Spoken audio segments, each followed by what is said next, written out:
Once again.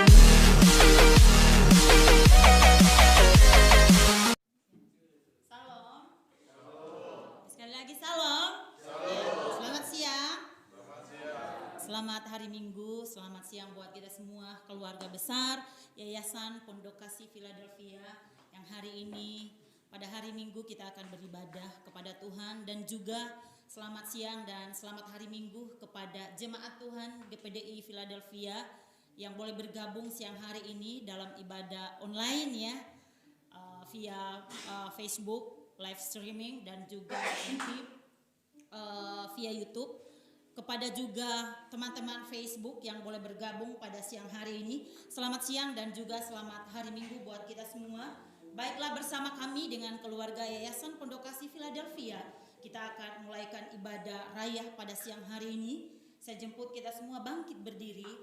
Kita angkat satu pujian, hanya dekat kasih-Mu Bapa.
Walau dunia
kami boleh mengalami ketenangan, ketentraman, bahkan kebahagiaan di hidup ini. Kami bersyukur bila hari ini Bapa di surga boleh menjadi bagian hidup kami, dan di dalamnya kami boleh mengambil waktu dan memberikan waktu kami yang terbaik buat Tuhan. Siang hari ini kami datang beribadah, memuji, memuliakan Tuhan, menyembah Tuhan. Bahkan sebentar kami akan diberkati dengan firman Tuhan. Karenanya Bapa di surga, ibadah kami siang hari ini kami serahkan kepada Tuhan.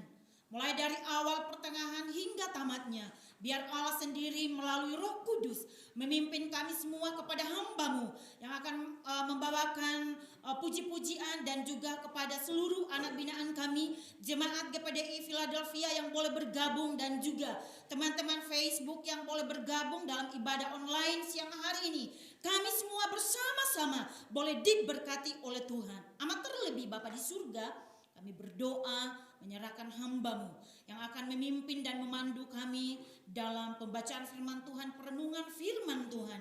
Biar ada dalam urapan dan hadirat Allah, berkat Allah, otoritas Allah, pengurapan daripada Allah menjadi bagian hamba-Mu. Terima kasih, kami mau tabiskan ibadah pada siang hari ini hanya di dalam nama Bapa, Anak, dan Roh Kudus, yaitu di dalam nama Yesus Kristus. Kami tabiskan ibadah siang hari ini yang percaya dan diberkati. Mari kita sama-sama katakan amin. Silakan duduk dulu. Sekali lagi salam buat kita semua. Ya, ada sukacita? Ya, sekali lagi ada sukacita? Ya, saya rindu bahwa siang hari ini kita memiliki satu sukacita yang besar di hadapan Tuhan, karena hati yang sukacita itu akan mendorong kita memiliki semangat hidup, sehingga ketika kita menjalani hari-hari kita ada harapan di sana. Amat terlebih siang hari ini saya mengajak kita semua supaya terus punya semangat sukacita untuk kita mau memuji Tuhan. Ada sukacita? Amin. Ya, kita mari akan satu pujian yang berkata bagai Raja Wali. Aku ingin selalu, ya. Kita nyanyi yuk. Tepuk tangan yuk.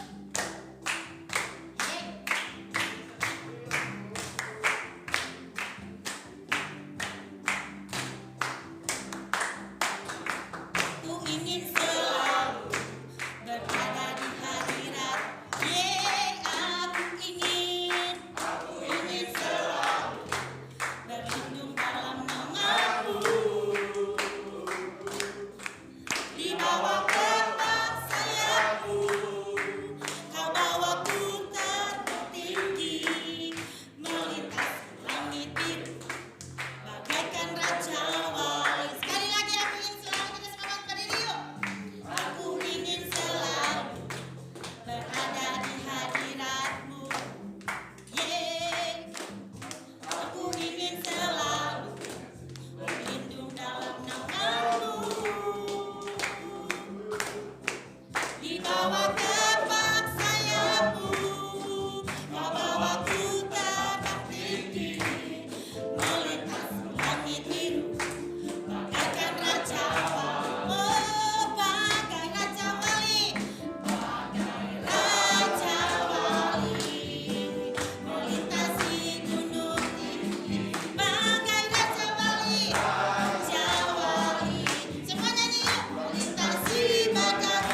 bawa kepak sayapmu, kau bawaku terbang tinggi, melintasi langit biru, bagaikan raja wali. Bersama-sama angkat tangan yuk, katakan bagai raja wali, raja wali, yes, melintasi gunung tinggi, bagai raja wali, melintasi badai hidup, di bawah kepak sayapmu, kau bawaku terbang tinggi, melintasi langit biru, bagaikan raja. Bersama-sama katakan bagai raja wali, bagai raja wali, melintasi gunung tinggi, bagai raja wali, melintasi badai hidup,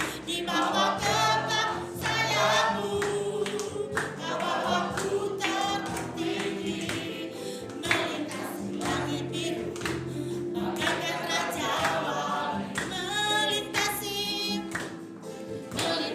langit biru, bagaikan raja wali, melintasi langit biru, melintasi langit biru, bagaikan raja wali,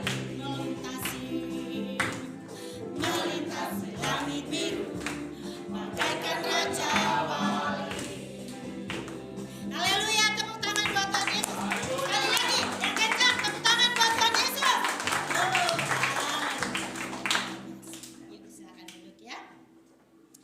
Terima kasih buat kita semua yang sudah boleh menaikkan pujian kepada Tuhan. Kiranya pujian kita siang hari ini boleh menjadi satu persembahan yang indah dan berbau harum di hadapan Tuhan. Dan tiba saatnya kita akan menyiapkan hati kita, seluruh kehidupan kita, untuk kita siap diberkati dengan firman Tuhan. Kepada teman-teman rekan Facebook yang sedang mengikuti ibadah bersama, dan juga kepada jemaat Tuhan yang ada bergabung di gereja Pantai Costa Philadelphia.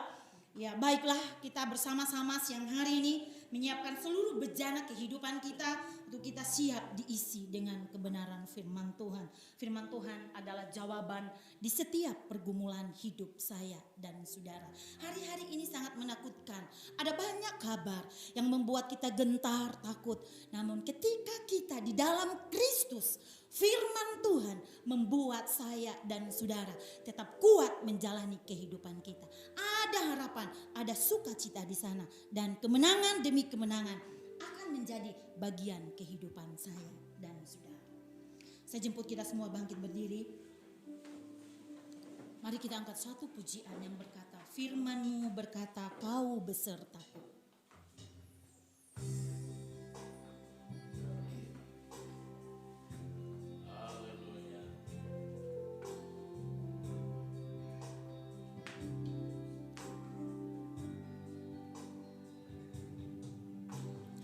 Firman-Mu berkata, Kau besertaku, maka kuat roh dan jiwaku. Tangan-Mu Tuhan, tangan-Mu Tuhan selalu ku nantikan. Di setiap langkahku percaya, sekali lagi firman-Mu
lagukan pujian ini sebagai doa kita kepada Tuhan. Firman-Mu, firman-Mu berkata kau beserta. Firman Tuhan berkata bahwa Tuhan menyertai saya dan saudara.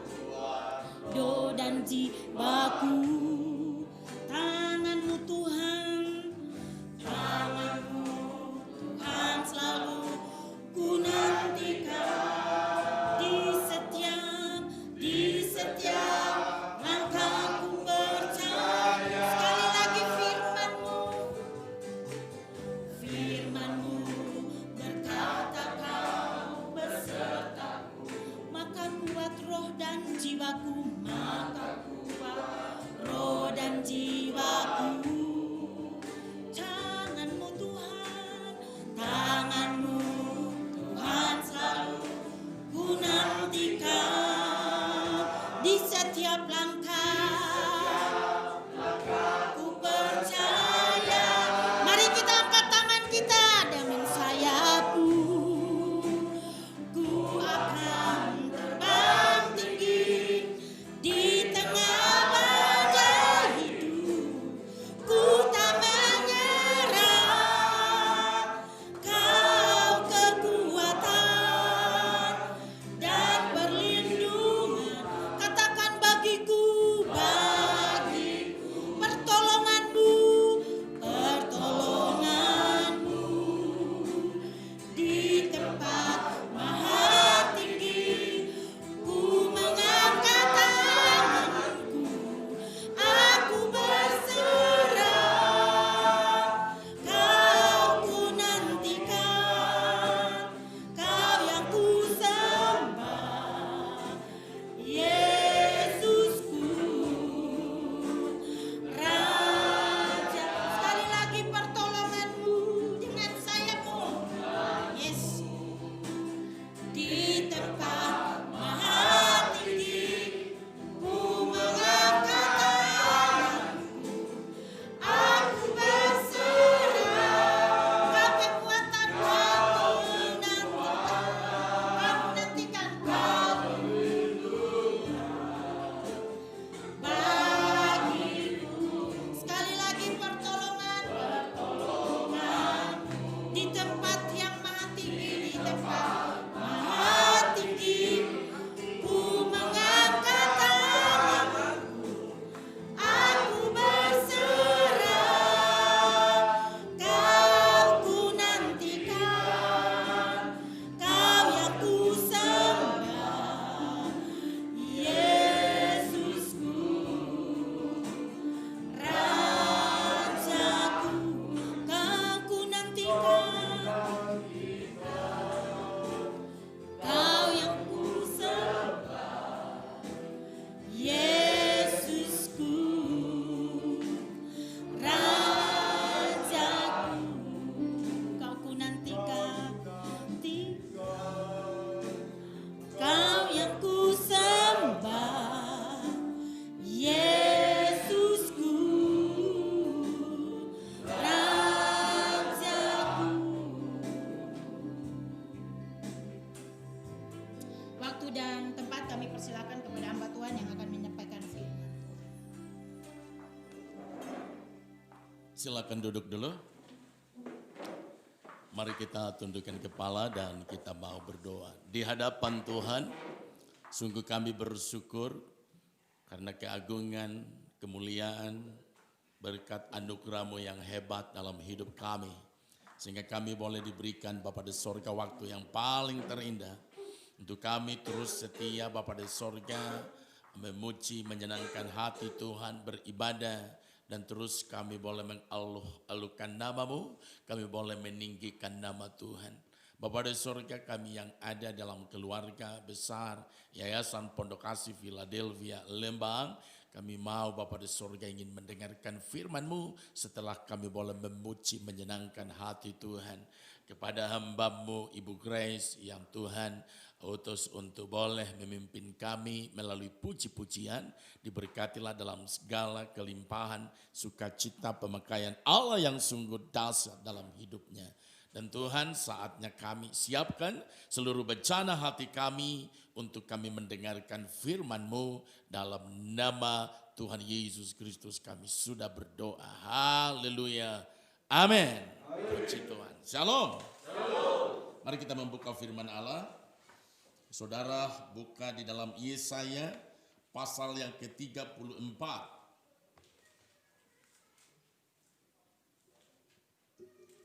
Yesaya pasal yang ke-34.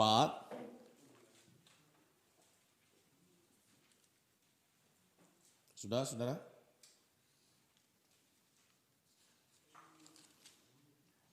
(38) maksud saya.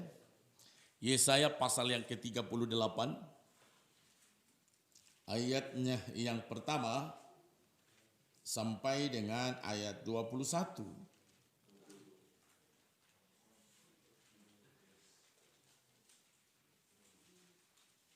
21 jangan ditambah, 20 enggak. Ya itu, saya baca 21. Oke, kita membaca secara bergantian.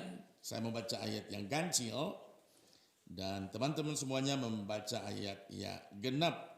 Sekali lagi, Yesaya 38 ayat pertama sampai dengan 21. Hizkia sakit dan disembuhkan. Pada hari-hari itu Hizkia jatuh sakit dan hampir mati.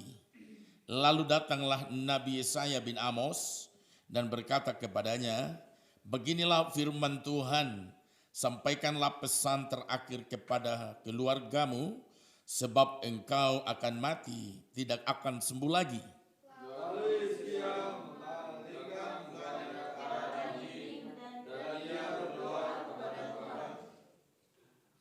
Ia berkata, "Ah, Tuhan, ingatlah kiranya bahwa aku telah hidup di hadapan-Mu dengan setia dan dengan tulus hati, dan bahwa aku telah melakukan apa yang baik di mata-Mu." Kemudian menangislah Hizkia dengan sangat. Maka berfirmanlah Tuhan kepada Yesaya, "Pergilah dan katakanlah kepada Hizkia, beginilah firman Tuhan Allah Daud, bapa leluhurmu. Telah kudengar doamu dan telah kulihat air matamu. Sesungguhnya aku akan memperpanjang hidupmu 15 tahun lagi. Dan aku akan melepaskan engkau dan mengakhiri dari tangan raja-raja. Dan aku akan mengabari kota." Inilah yang akan menjadi tanda bagimu dari Tuhan, bahwa Tuhan akan melakukan apa yang telah dijanjikannya. Sesungguhnya bayang-bayang pada muncul matahari buatan aras akan kuat mundur ke belakang seperti apa yang telah dilakukannya. Maka pada menuju matahari itu mundurlah ke belakang seperti apa dari jarak yang telah dijalaninya. Karangan Hizkia, Raja Yehuda, sesudah ia sakit dan sembuh dari penyakitnya. Aku ini berkata dalam lengan umurku, aku harus pergi ke pintu gerbangnya melewati aku panggil untuk seluruhnya dari hidupku. Aku berkata, aku tidak akan melihat Tuhan lagi di negeri orang-orang hidup. Aku tidak akan melihat seorang pun lagi di antara penduduk dunia. Untuk kediamanku dibongkar dan dibuka, seperti kemah gembala, seperti tukang untuk turunannya. Aku mengakhiri hidupku, Tuhan memutus nyawaku dari benang hidup. Dari siang sampai malam, Engkau biarkan aku begitu saja. Aku berteriak minta tolong sampai pagi, seperti singa. Demikianlah Tuhan menghancurkan segala tulangku dari siang sampai malam. Engkau membiarkan aku begitu saja. Seperti bulu pelayan, demikianlah aku mensia-sia. Suaraku duduk seperti suara mati. Mataku habis menghadap ke atas. Ya Tuhan, pemerasan terjadi padaku. Jadilah Apakah yang akan kukatakan dan kuucapkan kepada Tuhan? Bukankah Dia yang telah melakukannya? Aku sama sekali tidak dapat tidur karena pahit pedihnya perasaanku.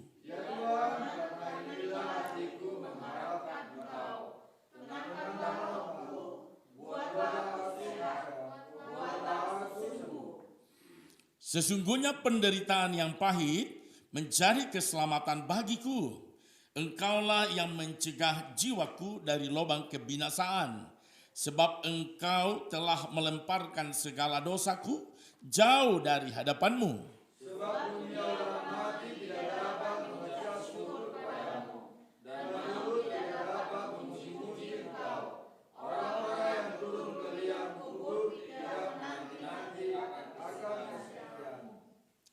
Tetapi hanyalah orang yang hidup, dialah yang mengucap syukur kepadamu. Seperti aku pada hari ini, seorang bapa memberitahukan kesetiaanmu kepada anak-anaknya.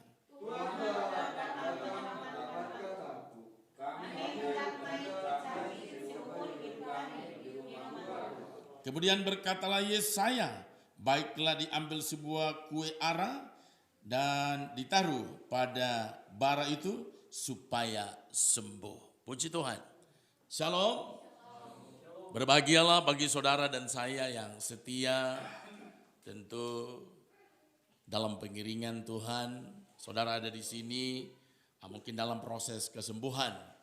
Siapapun saudara dengan latar belakang dan background kita masing-masing. Mungkin ada yang di sini ibu rumah tangga, betul? Ada Ibu Liani, ada Ibu siapa itu? Yang di luar ini? Ada Ibu Monica, ada Ibu Herga ya, ada Ibu Betty, Mama Ambon. Apa kabarnya Mama Ambon? Sehat kah? Puji Tuhan. Jadi ada di sini background Bapak. Di sini siapa yang sudah jadi Bapak? Belum ada yang jadi. Oh ini si Pak Indo ya, Indo Jaya. Siapa lagi yang Bapak ya? Itu saya sendiri. Pak Ayen jadi Bapak ya.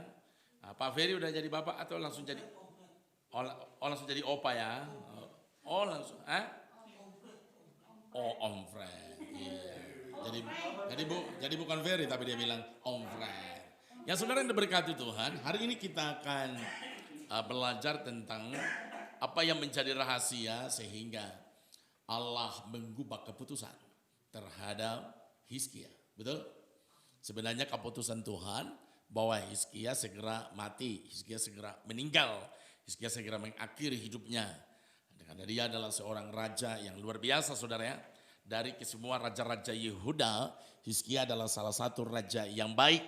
Karena raja-raja Yehuda ini tidak semua yang baik. Tapi yang lebih buruk adalah raja-raja Israel atau kerajaan utara. Itu benar-benar mulai dari Yerobeam terus sampai ke bawah. Sampai di mana Tuhan harus beracara dengan mereka. Mereka harus diangkut oleh Asyur. Tidak ada satu raja pun yang baik. Tidak ada satu pemimpin yang baik. Bahkan Alkitab mencatat dari muda sampai tua. Dari rakyat biasa, rakyat jelaka sampai kepada kerajaan. Bahkan dari yang beragama ataupun yang non beragama. Semuanya menolak akan keberadaan Tuhan. Artinya saudara, umat Tuhan ini benar-benar boleh menjadi berubah dari dulunya. Sebenarnya mereka adalah umat Tuhan yang Tuhan bawa melalui tangan Allah yang perkasa melalui Nabi Musa. Supaya mereka ketika berada di tanah Kanaan, tanah perjanjian. Mereka boleh membentuk sebuah komunitas untuk menyembah, memuji Tuhan. Dan membentuk sebuah komunitas umat-umat Allah sebagai teladan di dunia ini. Boleh menjadi miniatur bagi dunia. Tapi apa yang Tuhan rencanakan itu ternyata bagi manusia dirusakkan oleh keberadaan mereka. Namun bukan berarti bahwa Allah gagal. Allah tidak pernah gagal. Tapi dia mau merancangkan sesuatu yang terindah. Nah, tahun 722 ini Israel utara ini diangkut. Tentu kita berharap bahwa masih ada Israel selatan. Karena Israel ini terbagi setelah kematian Salomo. Kematian Salomo kemudian Israel selatan itu namanya Yehuda masih diteruskan oleh dinasti Daud. Dan di dalam cerita ini Hizkia adalah dinasti Daud atau keturunan dari Daud. Dan dia adalah seorang raja yang baik. Dia seorang raja yang sungguh luar biasa. Ini menarik sekali saudara. Bahkan kalau saudara lihat di pasal-pasal sebelumnya, misalnya di pasal 36, dengan mulai dari ayat 1, Yerusalem dikepung oleh Sanherib. Jadi Sanherib ini adalah, di sini ada penjelasannya, maka dalam tahun ke-14 zaman Raja Hizkia, majulah Sanherib, Raja Asyur menyerang segala menyerang segala berkubu negeri Yehuda lalu merebutnya. Jadi Sanherib ini adalah Raja Asyur, raja yang sungguh kejam. Memang Asyur pada saat itu boleh menjadi negara adik kuasa saudara, ini kurang lebih tahun 700-an sebelum Masehi ya.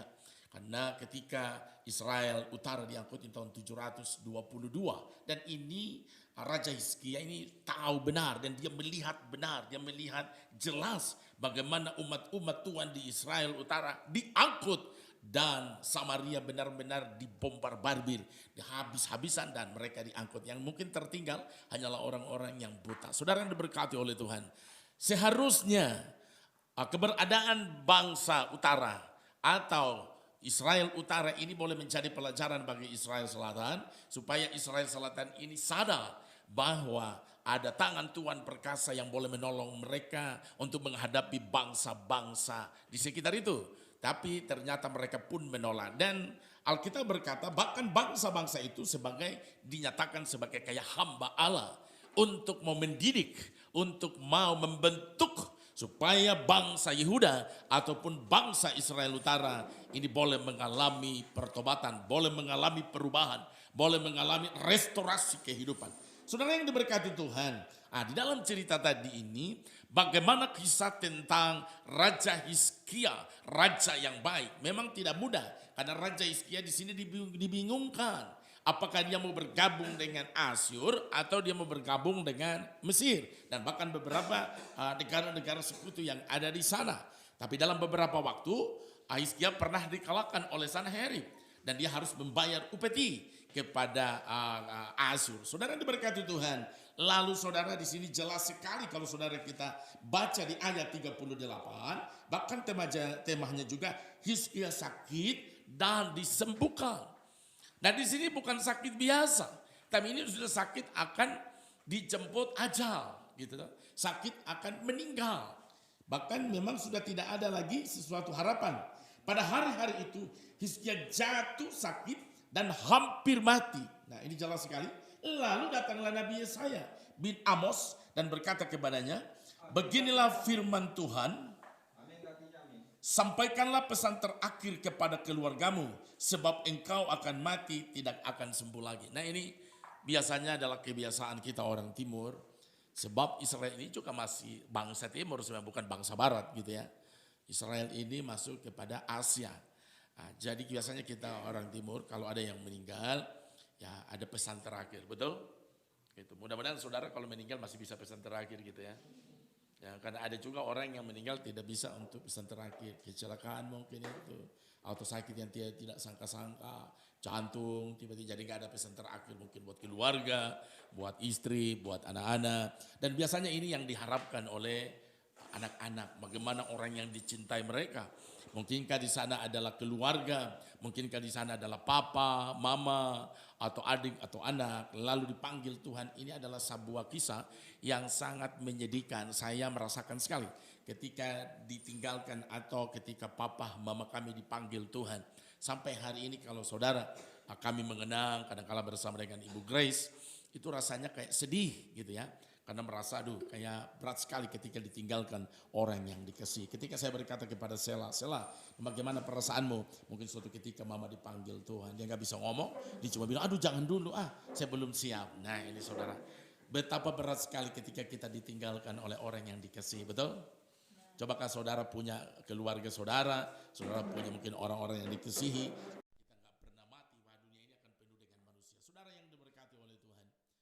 Nah, ini jelas sekali bahwa apa yang atau menjadi kunci, apa yang bisa membuat Allah mengubah keputusan, apa yang bisa membuat Allah kok kayak biasa diatur oleh Hizkia, betul?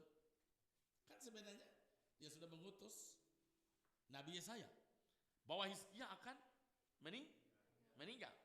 Tetapi tiba-tiba justru tidak, Hizkia menangis. Nah, persoalannya ini, coba saudara, mungkin ada beberapa orang yang boleh mengungkapkan kepada kita semua. Kita mau sharing ya, supaya saudara kira-kira apa yang menyebabkan atau kita melihat supaya siapa tahu saudara jadi karena saudara mau belajar ini. Ya, tapi maksud saya di sini supaya kita belajar ini menjadi referensi buat hidup saudara bahwa ternyata sekalipun itu keputusan Tuhan, bukan Tuhan lemah, bukan Tuhan tidak bisa, tapi tentu ada keberadaan Tuhan, itu namanya kasih yang sungguh luar biasa. Ini saya mulai membuka sesuatu rahasia sedikit, tapi ayo saudara, mungkin kita mau sharing dengan saudara. Mungkinkah saudara ada pendapat tentang hal ini? Atau saudara mungkin sudah pernah baca, atau saudara sudah pernah seringkan? Apakah tentang Raja Hizkia sudah diseringkan di sini, di kelas PA belum? Sudah pernah. Sudah pernah. Ya, kalau sudah pernah, coba Anda seringkan. Apa yang Anda dapatkan dari peristiwa itu? Siapa boleh mengungkapkan pertama? Apa alasannya? Jadi saudara jangan sembarang ngomong, tapi saudara jelas apa yang menyebabkan sehingga keputusan Tuhan bisa berubah. Nah ini, ayo gitulah. Wah, mari kita beri tepuk tangan. Kata Mama Ambon, karena Hizkia setia berdoa. Persoalannya rendah hati katanya. Apakah orang lain tidak rendah hati? Apa orang lain tidak berdoa? Bahkan saudara ada sebuah peristiwa, ini baru terjadi beberapa bulan yang lalu atau tahun lalu ya. Sebuah keluarga di Indonesia ini, ada anggota keluarganya meninggal. Lalu ada seorang hamba Tuhan yang merasa bahwa kayaknya Tuhan suruh dia untuk berkata kepada keluarganya, jangan takut karena orang ini akan bangkit. Kan ini viral sudah, kalau saudara nantinya di YouTube. Lalu dia berdoa dengan pasukannya atau dengan timnya. Saudara sampai berdoa berhari-hari, lama-lama membusuk, orang ini gak bangkit-bangkit. Nah itu tadi, udah berdoa. Kenapa mereka berdoa? Karena orang yang sedang meninggal itu orang yang baik sekali. Nah apa ini? Kira-kira saudara bisa sharing, ayo saudara sharing dengan kita. Apa yang sana Pak, siapa namanya? Pak Benedik, ambil tolong berdiri, jangan angkat kaki gimana lagi. Dia diberikan umur yang panjang karena nama baiknya di mata Tuhan tidak ada cacat, sehingga Tuhan memberikan kepadanya umur tambahan. Oke. Nama baik mendahului kehormatannya sebagai raja. Oke, kita beri tepuk tangan. Apakah orang lain kurang nama baik? Apakah misalnya Daud kurang nama baik? Kenapa Daud tidak ditambahkan usianya? Betul ya? Saya sedikit mengorek saudara supaya saudara gak terganggu, gitu toh. Terganggu supaya saudara berpikir maksud saya. Ada lagi bagus. Satu pendapat yang luar biasa. Boleh saudara bebas. Saya tidak mengharapkan saudara harus benar saudara, tapi saudara mulai berani untuk bisa mengungkapkan apa pendapat saudara tentang peristiwa ini. Ini peristiwa luar biasa saudara. Ya kan orang sudah mau mati kok tiba-tiba Tuhan tambahkan usia menjadi 15 tahun lagi. Siapa yang bisa mengubah keputusan Tuhan? Siapa lagi saudara? Ayo. Ya. Pak Rudi. Ini dikatakan bahwasanya Hizkia adalah orang yang tulus hati. Orang yang tulus di mana itu ayatnya? Ayat 3. Ayat 3, baca. Ia berkata, Tuhan, ingatlah kiranya bahwa aku telah hidup di hadapan-Mu dengan setia dan dengan tulus hati, dan bahwa aku telah melakukan apa yang baik di mata-Mu. Berarti ia orang yang setia, tulus hati. Kalau semua orang tulus hati dibangkitkan dong. Repot itu nantinya. Karena setia dan tulus hati itu Pak. Makanya Hizkia. Apa di dunia ini banyak orang, saya mau tanya, di dunia ini banyak orang yang setia dan tulus hati? Banyak betul? Banyak. Kenapa tidak dibangkitkan? Jadi kalau cuma dasarnya setia, baik hati, Oh mati begitu saja. Ataupun mau mati tidak ada lagi dia, ya istilahnya Tuhan bilang, oh tambahkan lagi 15 tahun. Bagus, kita beri tepuk tangan. Ada lagi yang lain?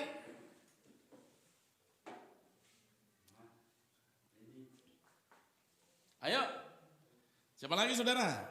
Bisa hidup. Yang selama ini kan saudara hanya menerima satu arah. Ketika khotbah saudara, iya benar atau salah iya saja gitu ya. Nah, gitu. Amin gitu. Padahal udah mungkin banyak salah gitu ya. Nah, sekarang saudara kita mulai. Saya mau sharing dengan saudara. Ada lagi? Ibu Grace mungkin? Tadi sudah. Tadi sudah, Ibu ya. Ibu sudah bagiannya. Ada lagi yang lain? Nah, Ibu Grace mungkin ada yang mau tambahin? Dia sembuh ya kalau ya. Kuasa Tuhan, karena Tuhan berotoritas ya, dia berkuasa atas hidup mati seseorang. Bagus. Mari kita beri tepuk tangan buat Ibu Grace. Iya. Ibu Grace berkata itu kuasa Tuhan. Oke, kita mulai masuk ya saudara ya. Ini peristiwa yang luar biasa saudara ya. Bahkan di Alkitab ini menjadi peristiwa yang unik. Kenapa unik? Karena kalau mungkin membangkitkan orang mati ada beberapa ya.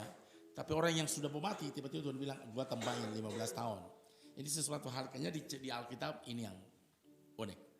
Saudara yang diberkati Tuhan, namun kita melihat apa sih yang menyebabkan Tuhan mengizinkan Hizkia boleh ditambahkan usia yang seharusnya melalui Nabi Yesaya bahwa Hizkia akan mati. Hizkia akan tiba waktunya untuk dikumpulkan kembali bersama dengan nenek moyangnya melalui kematian ini. Tetapi tiba-tiba Hizkia bilang gitu. Yang pertama sekali saudara, untuk bisa memecahkan masalah di dunia yang rumit, untuk bisa kita memecahkan masalah di dunia yang begitu kadangkala tidak bisa dipecahkan dengan logika. Bahkan ketika saudara juga membaca Alkitab dari Kejadian sampai Wahyu, begitu banyak ayat-ayat yang sulit, bahkan peristiwa-peristiwa dari makna nilai, serta mungkin saudara hal-hal yang kadangkala kontras, tetapi tidak pernah kontras saudara. Kalau saudara mulai mengenal kebenaran yang sungguh-sungguh bahwa Allah tidak pernah salah. Amin. Karena Allah tidak pernah salah, namanya Tuhan punya otoritas. Kemudian, apalagi saudara? Tuhan punya kehendak. Jadi kalau ditanya kenapa harus Tuhan izinkan, misalnya Hizkia harus dibangkitkan.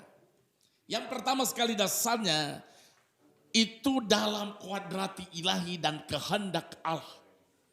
Jadi tidak bisa disamakan kok ada orang baik, ada orang yang mungkin lebih tulus, ada raja-raja mungkin yang jauh lebih baik dibandingkan dengan mungkin Daud dan juga siapa? Salomo. Apakah Salomo tidak jauh lebih baik?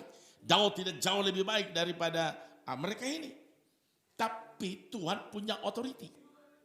Tuhan punya otoritas di dalam kehendaknya dia.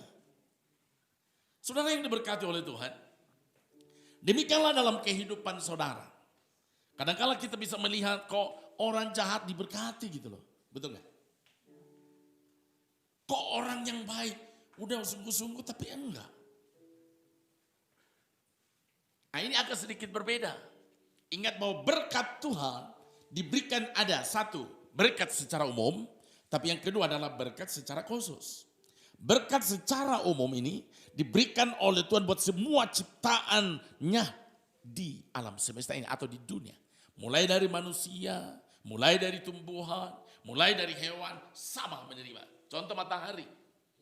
Baik orang yang benar ataupun orang yang tidak benar. Apakah orang benar mataharinya beda gak? Sama gak? Sama ya? Jadi itu namanya berkat umum. Jadi di berkat umum ini semua menerima. Baik dia orang benar ataupun orang yang tidak berkenaan, sama menerima. Air, baik orang benar ataupun tidak benar, menerima air yang sama yang dari bumi ini. Mungkin melalui laut, mungkin melalui sungai, mungkin melalui sumur, atau mungkin melalui langit. Namanya hujan, betul kita.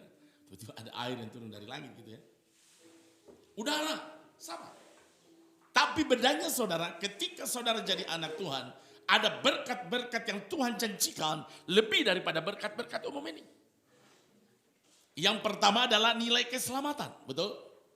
Ini tidak bisa diterima dan tidak bisa diberikan kepada orang yang tidak membuka hati dan menerima Yesus sebagai Tuhan dan Juru Selamat. Berkat hujan, udara, semua Tuhan berikan kepada semua ciptaannya. Tetapi berkat keselamatan, Alkitab berkata hanya kepada orang yang percaya, membuka hati dan terima Yesus sebagai Tuhan dan Juru Selamat. Yang kedua, selama saudara di dunia, tentu saudara mau untuk hidup yang berkelimpahan, hidup yang berkemenangan, dan ini tidak dimiliki oleh orang dunia.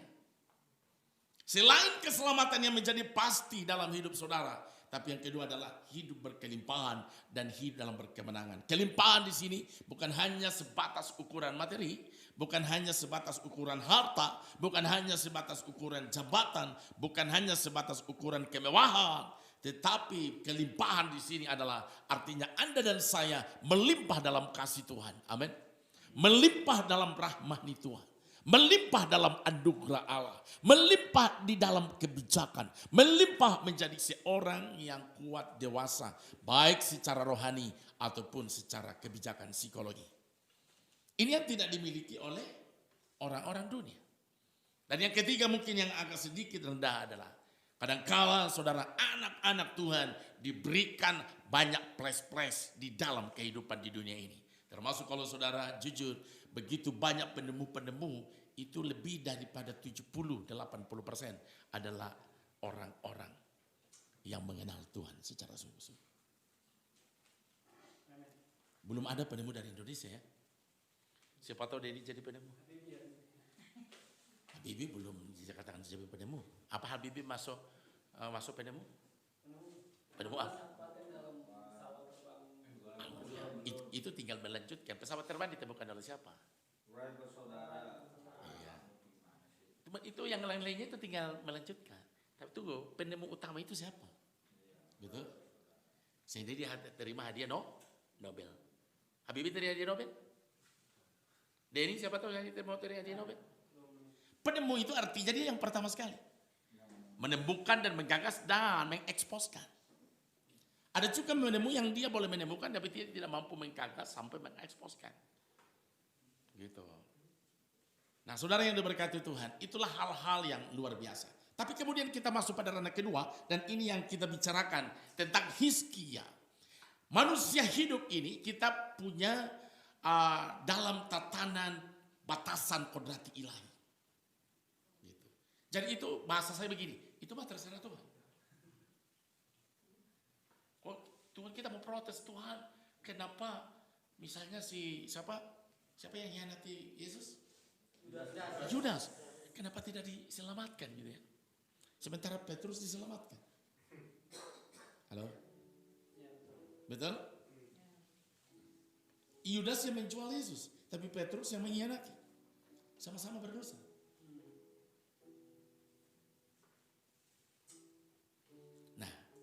Kalau nanti saudara masuk surga kita tanyakan sama Tuhan. Kalau orang bertanya, ya mungkin dia sadar, tunggu. Kesadaran itu pun pekerjaan dari Roh Allah. Betul? Jangan saudara bilang, aku sadar ini karena aku. Nggak bisa saudara. Kita pun sadar, mengakui akan kesalahan, mengakui akan dosa, keinsafan namanya. Itu pun pekerjaan dari Roh Tuhan. Agak tinggi ya saudara. Ya, tapi saudara selama ini kan cuma terima-terima itu ya. Sini agak rumit sedikit. Gak apa-apa ya. Gak apa-apa Denny? Jadi masih bisa tangkap atau udah gak tangkap? Ya, kalau gak tangkap ya kita berhenti. Karena ini juga udah 12:30, udah lapar semuanya ya. Puji Tuhan. Jadi saudara yang diberkati oleh Tuhan, betapa penting kita mengerti kehendak Tuhan, adikodrati ilahi, serta keputusan-keputusan Tuhan. Itu tidak bisa diganggu gugat. Karena dia punya keabsolutan keputusan. Nah, itu yang pertama. Yang kedua, Allah melihat bahwa hati daripada itu, makanya tadi saya nggak persalahkan, cuma saya ganggu saudara. Hati daripada Raja Hizkia, karena selain dia masih punya kerinduan yang sangat dalam, tapi dia punya tanggung jawab buat umat. Bukan hanya persoalan pribadi Hizkia karena dia baik, karena dia berdoa, karena dia seorang yang tulus, karena dia seorang yang berkenan, bukan. Tapi Tuhan melihat kepemimpinan dia masih sangat dibutuhkan untuk memimpin bangsa ini. Karena bangsa Yehuda sedang mengalami tekanan yang sungguh luar biasa oleh Asyur. Dan ini beban berat sekali bagi siapa? Hizkia. Satu hal dia sedang memikirkan bangsanya, nasib rakyatnya, nasib keluarganya. Tapi satu hal dia sedang berjuang buat penyakit. Lalu tiba-tiba Yesaya datang bahwa engkau akan tiba ajal. Waduh, ini saudara kayak apa gitu. Kemudian kita akan lebih fokus ke ayatnya yang ke-16. Tolong saudara satu-satu ayat. Denny baca ayat 16. Kemudian kamu baca 17. Nanti si Indo baca yang 18 ya. Mulai dari 16 Denny. Berdiri. Yesaya 38 ayat 16. Yesaya 38 ayat yang ke-16 firman Tuhan berbunyi, "Ya Tuhan, karena inilah hatiku." Ya Tuhan, perhatikan. Karena inilah hatiku mengharapkan Engkau. Tenangkanlah rohku. Tenangkanlah rohku. Buatlah aku sehat. Buatlah aku sehat. Buatlah aku sembuh. Buatlah aku sembuh. Ayat 17. Yesaya pasal 38 ayat 17. Sesungguhnya penderitaan yang pahit menjadi keselamatan bagiku. Engkau yang mencegah jiwaku dari lubang kebinasaan, sebab engkau telah melemparkan segala dosaku jauh dari hadapanmu. Sesungguhnya penderitaan yang pahit menjadi keselamatan bagiku. Engkaulah yang mencegah jiwaku dari lubang kebinasaan. Sebab engkau telah melemparkan segala dosaku jauh dari hadapanmu. Sebelum 18.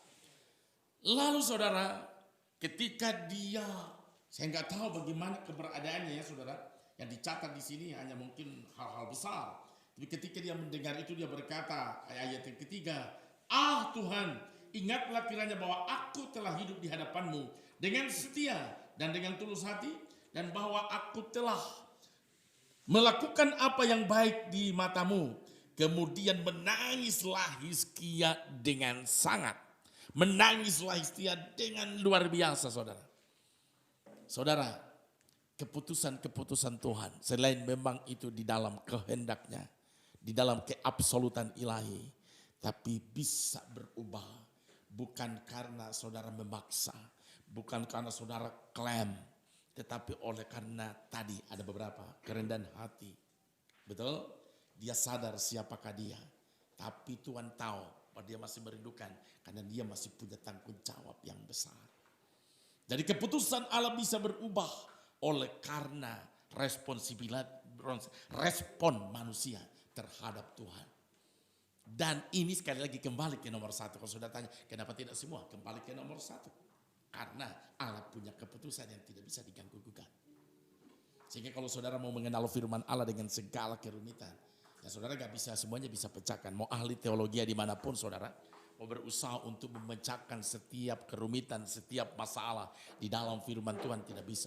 Dan akhirnya kita kembali bahwa Tuhan memang izinkan tidak semuanya dibukakan. Ada rahasia-rahasia yang manusia kita tidak mampu untuk bisa mengeksposkan. Kita yang lemah, kita yang tidak berdaya, kita hanya ciptaan. Bagaimana kok kita mau ingin mengetahui tentang pencipta. Ini kan sesuatu hal yang bodoh sebenarnya, betul gak?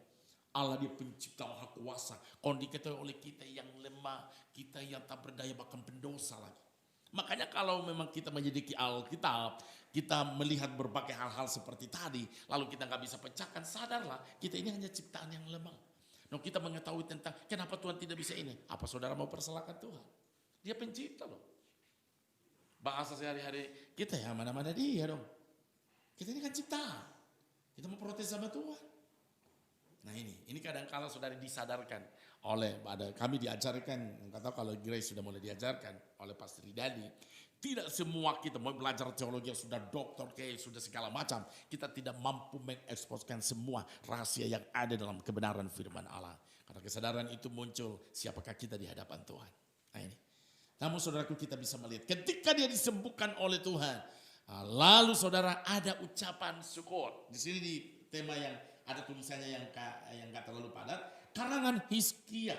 Raja Yehuda sesudah ia sakit dan sembuh dari penyakit. Jadi persoalan satu, saudara sudah dijawab bahwa itu semua dalam keabsolutan ilahi. Dan yang kedua, ada responsibility dari manusia. Karena Tuhan melihat bahwa dia masih punya tanggung jawab.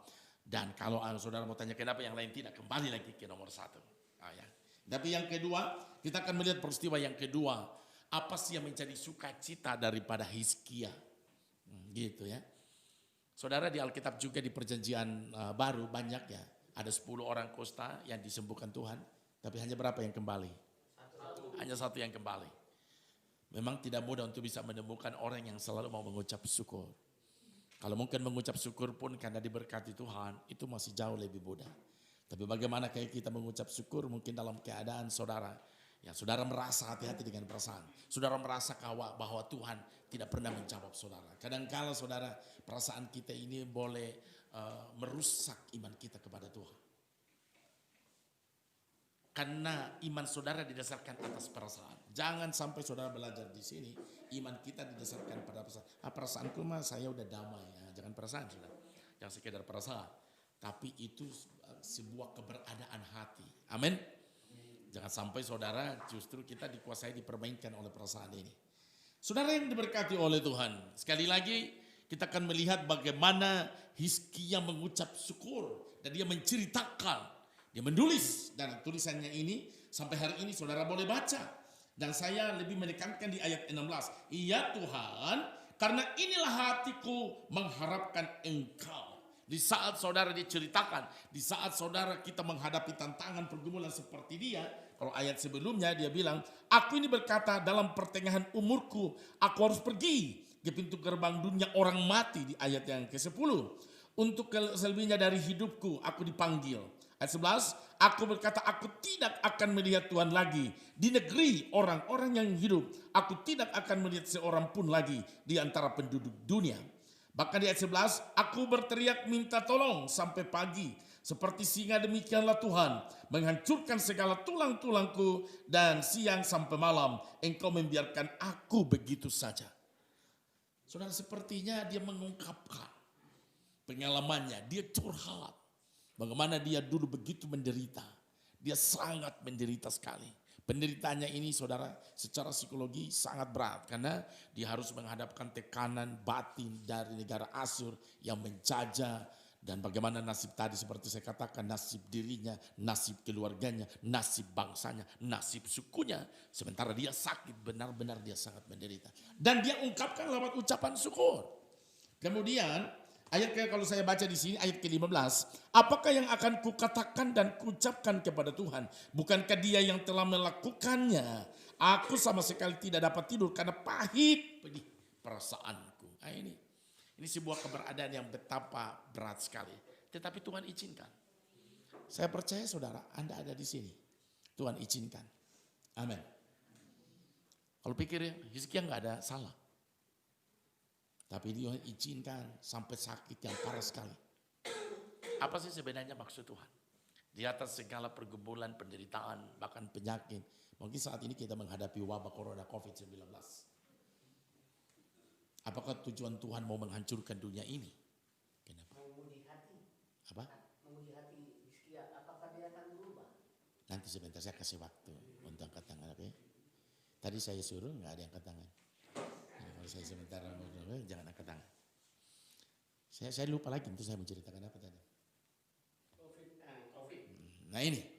Jadi di atas segala penderitaan manusia apapun saudara, Allah punya kedaulatan yang sangat besar. Allah punya keputusan yang sangat besar. Tetapi saya percaya apapun pergumulan hidup saudara, pergumulan keluarga kita, pergumulan mungkin saudara memikirkan masa depan, Allah semua tahu. Tetapi kenapa Tuhan izinkan saudara harus mungkin melalui dulu mungkin rehabilitasi, saudara melalui dulu mungkin pergumulan-pergumulan hidup. Karena saya mengambil sebuah kesimpulan, Tuhan sedang mempersiapkan hidup saudara. Amin. Juga Tuhan mempersiapkan Hizkia. Hizkia sudah dipakai Tuhan luar biasa, tapi Tuhan juga persiapkan dengan hebat. Pertama adalah menuntaskan waktu 15 tahun untuk bangsa Yehuda boleh mendapatkan kemenangan. Yang kedua, cerita ini boleh menjadi cerita yang menginspirasi bagi banyak orang. Jadi ternyata apapun keputusan Tuhan selalu punya dampak yang luar biasa sesudah semuanya terjadi.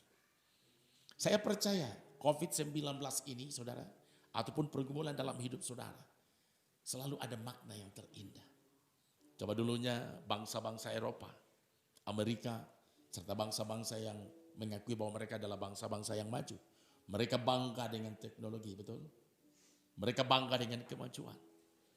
Mereka bangga dengan kehebatan. Mereka bangga dengan ilmu pengetahuan. Dan bagi mereka, hal-hal baru yang seperti itulah Tuhan mereka. Itulah agama mereka.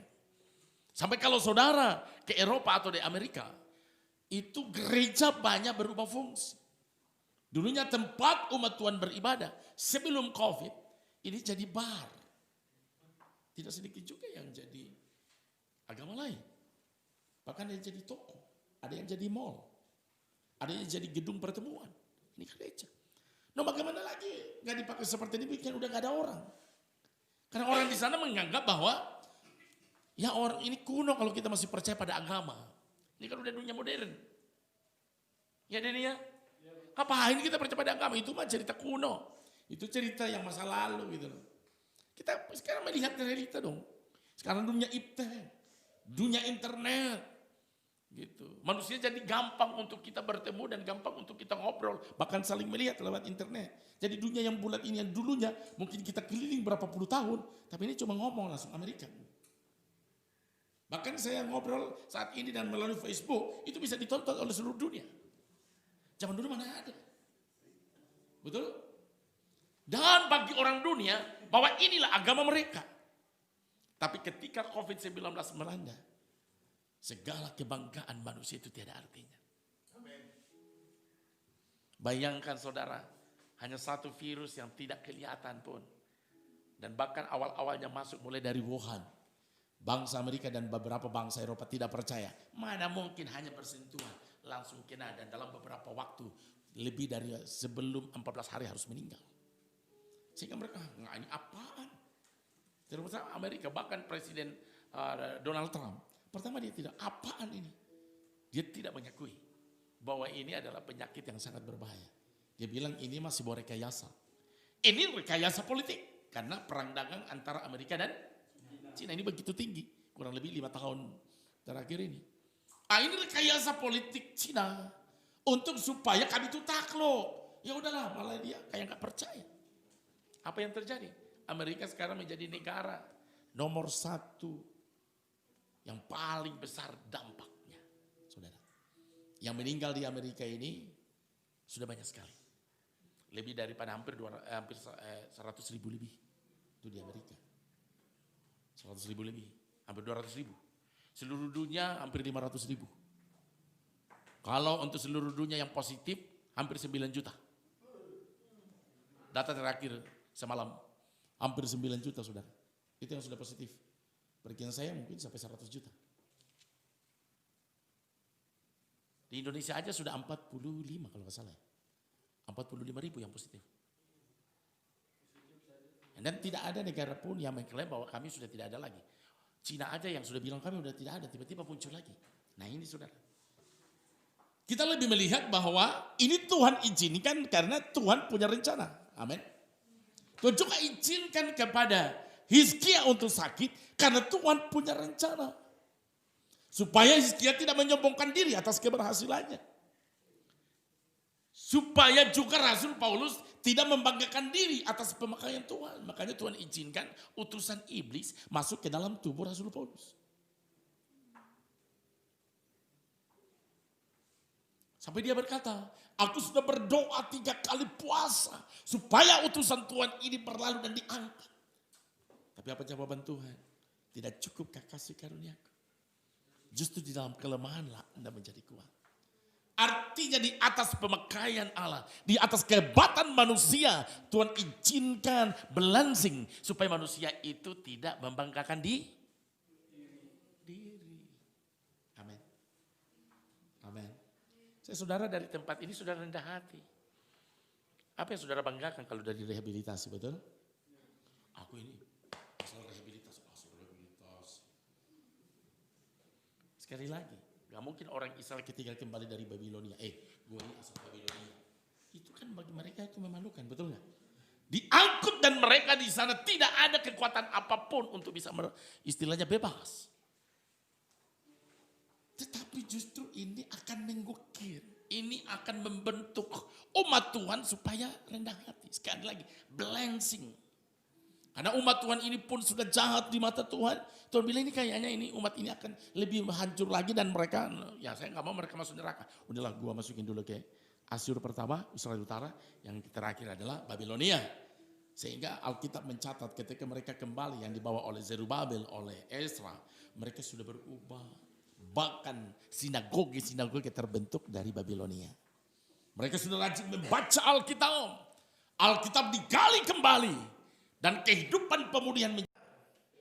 Bagaimanakah Hizkia ini? Tuhan pulihkan secara luar biasa dan dia mengucap syukur. Ya Tuhan, karena inilah hatiku mengharapkan Engkau. Karena di sini jelas sekali. Karena inilah hatiku mengharapkan Engkau. Jangan sampai saudara, kita mungkin sakit, kita dalam proses, kita dalam penderitaan, kita di dalam mungkin perjuangan hidup saudara. Tetapi yang ada kita tidak ada harapan, hilang harapan. Ini bahaya. Inilah kesaksian sekali lagi Hizkia.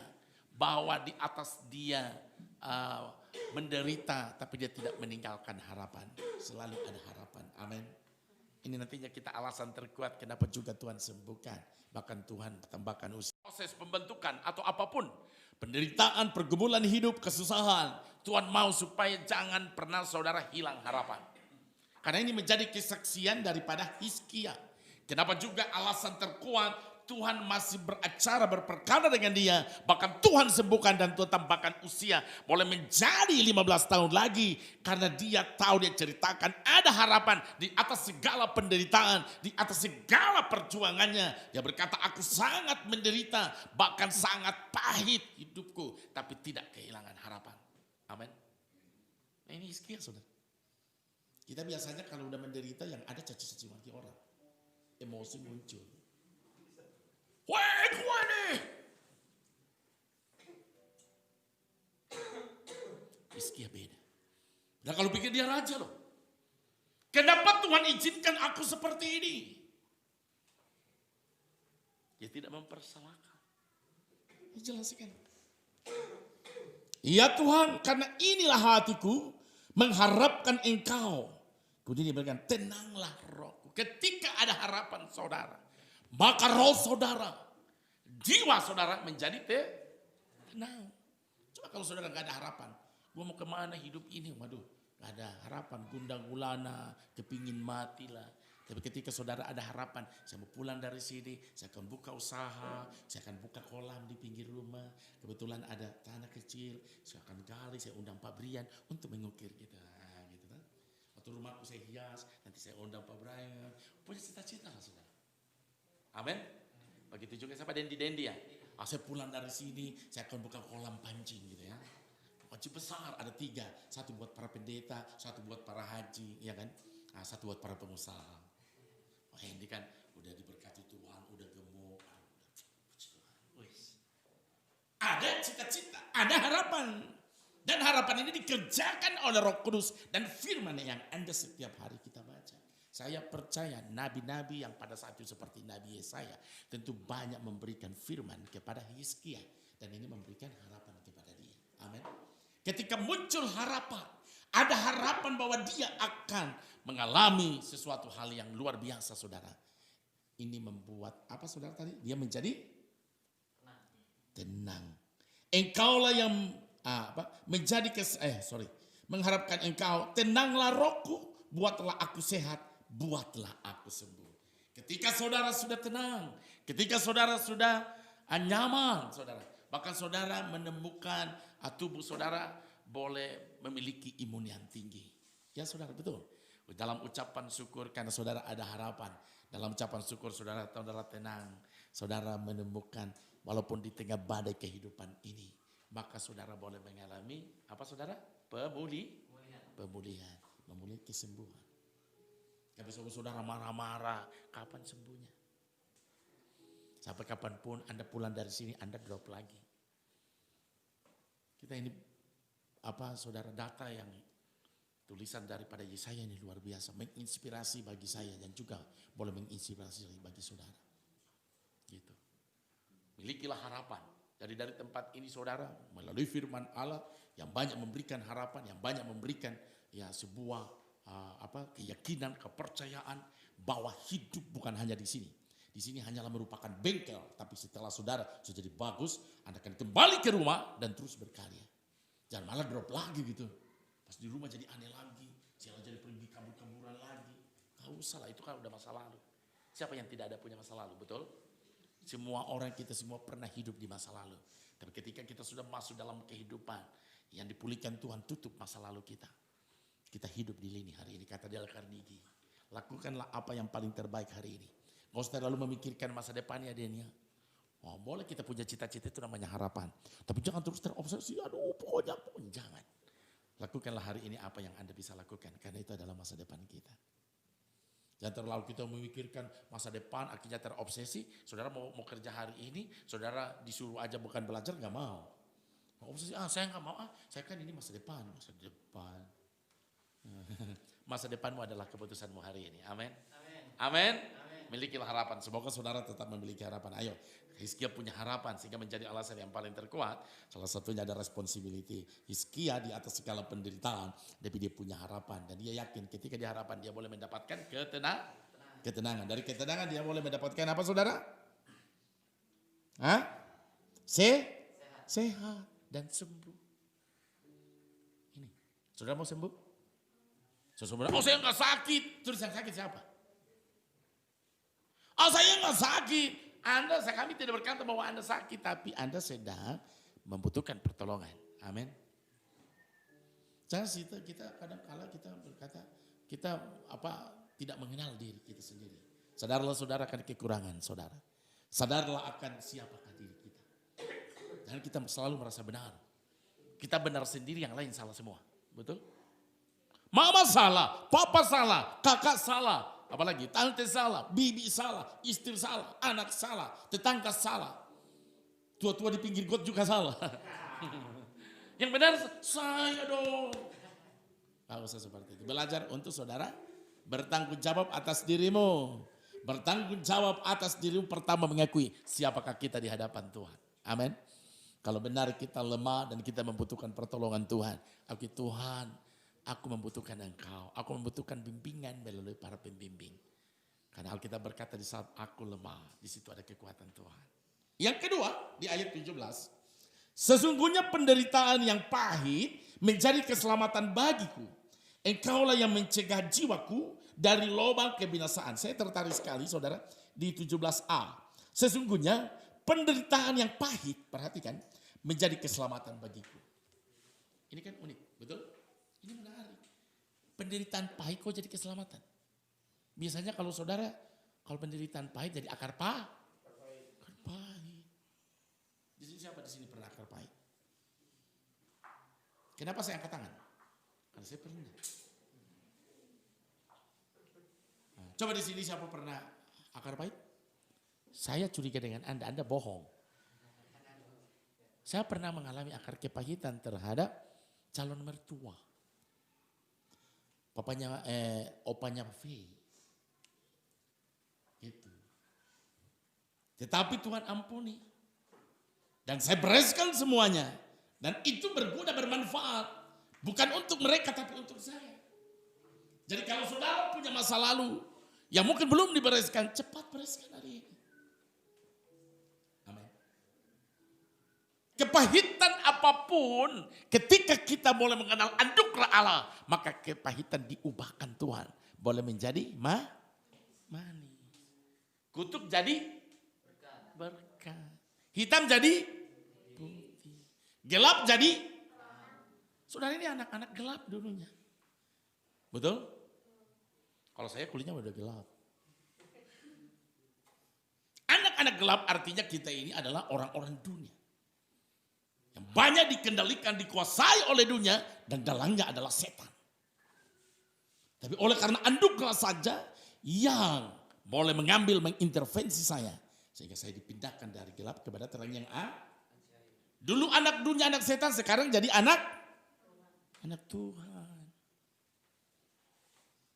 Statusnya. Dulu anggota neraka, sekarang adalah anggota surga. Amin. Amin. Dulu mungkin saudara banyak menderita sampai depresi. Ya pulang dari sini saudara bangun rehabilitasi. Supaya orang depresi ada bimbing. Amin. Gitu. Nanti minta Kak Grace dia mentoringnya. Bayangkan semua ini ada kita misalnya 30-an, 40-an. Tiba-tiba buka rehabilitasi seluruh Indonesia. Waduh. Pak si Hombing pulang ke Medan. Sampai sana buka rehab besar. Saya buka ke Cibinong. Mana kamu? Cibinong, Bogor. Buka yayasan besar. Pertama yayasan rehabilitasi, kedua yayasan kecantikan. Ibu Liani juga begitu. Itu contoh. Jadi mengubah kehidupan dari pahit kepada apa di sini saudara? Sesungguhnya penderitaan yang pahit menjadi keselamatan. Kadang-kadang Tuhan izinkan kepahitan untuk menyelamatkan saudara. Tuhan izinkan bangsa Israel harus ke Babilonia untuk menyelamatkan mereka. Dan saya bersyukur saya boleh diperhadapkan dengan dulu penolakan-penolakan. Sebenarnya mereka itu kayak pahlawan bagi saya kalau hari ini. Tapi dulu kita gak bisa terima. Ketika saudara mungkin dulu dibully oleh orang, aduh gak bisa terima banget. Tapi ketika saudara dipulihkan Tuhan, saudara akan berkata mereka itu para pahlawanku. Tapi justru dengan bully itu membuat saya merendahkan diri di hadapan Tuhan. Amin. Inilah pelajaran luar biasa saudara.